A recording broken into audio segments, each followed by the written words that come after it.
presented by RN Entertainment.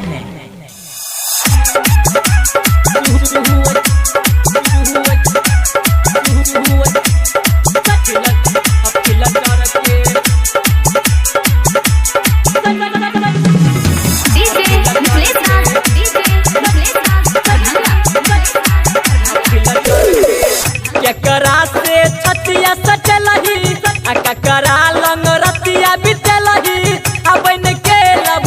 कनिया गलहंगा से गिर चोतोरा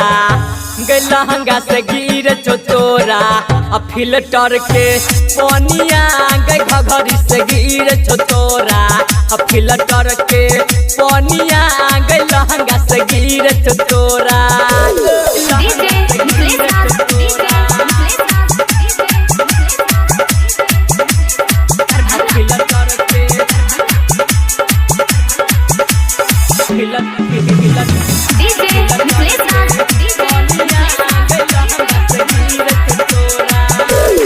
सोलह के उमर तोहर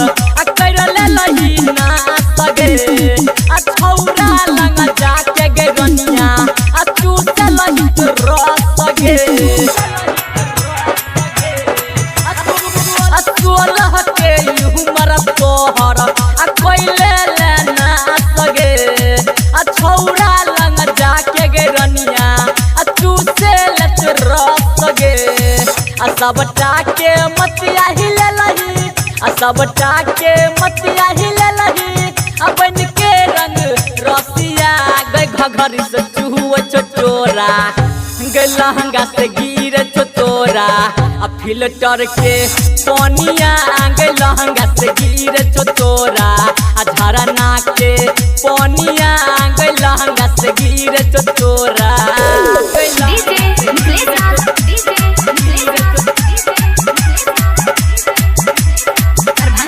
अखन अपने सब सुन रहे छी राजेश निराला के शानदार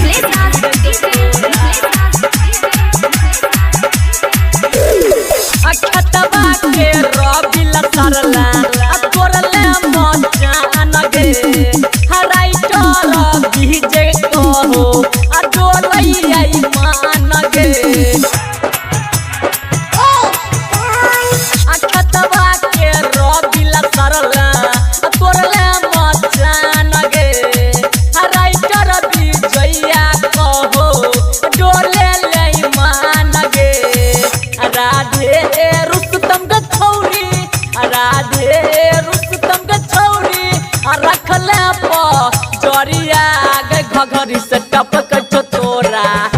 गलहंगा से गिर चोतोरा आ फिल्टर के पनिया